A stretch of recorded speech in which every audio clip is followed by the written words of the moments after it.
ખેડૂત મિત્ર ટાઈમસર ફોન ઉપાડી લેતા જાઓ. રોજના 70 ફોન કરવાના થતા હોય, બીજી વાર કોઈના ફોન શક્ય નથી. બોલો. હા સોરી સાહેબ. બોલો હાલો. હા હવે ઓલું મેં તમને મોકલેલ છે ને એમાં બધું હાંચ્યું, 1 કલાક સુધી તમે વાંચી લીધું, પછી તમે ફોન ન ઉપાડો તો મારો શું વાંક? ના એ વાત બરાબર કોઈ છે માણસને તમારી. છે ને વગર પૈસાની સેવાની કિંમત આ દુનિયામાં હોતી જ નથી. નહીતર ફોન ના. હાથમાં રાખે. અને સાચી કોઈ વાત છે. એડવોકેટે પૈસા દીધા પછી તમને ફોન કરે તો મને કહેજો.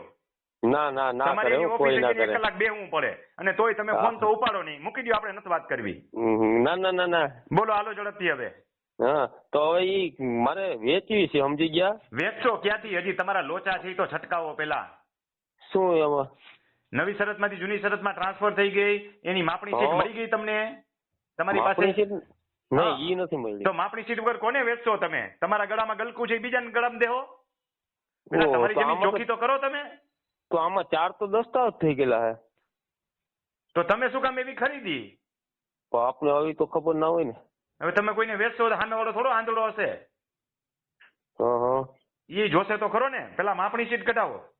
હા, માપણી સીટ કઢવું. હા, નવી શરતની જમીન જૂની શરતમાં ટ્રાન્સફર થાય, તમારી પાસે માપણી સીટ ન હોય, ખેડૂત મિત્રો બધા સાંભળે, તો માપણી સીટ પેલા કરાવી લેવી, એટલે તમને ખબર પડે કે એમાં કઈ કેન્સર બેન્સર છે કે નહીં એમ. હા હા, માપણી સીટ વગર કશું થઈ શકે નહીં. હા, એ હા. DLR માં અરજી કરો.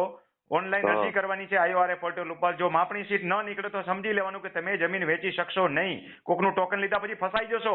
ટોકનનું ટોકન હા. લીધું, મારા જેવા આવ્યા, બરોબર, 1 કરોડની જમીન છે, 25 લાખનું ટોકન દીધું, તમે કઈ ખીચામાં નથી રાખવાને.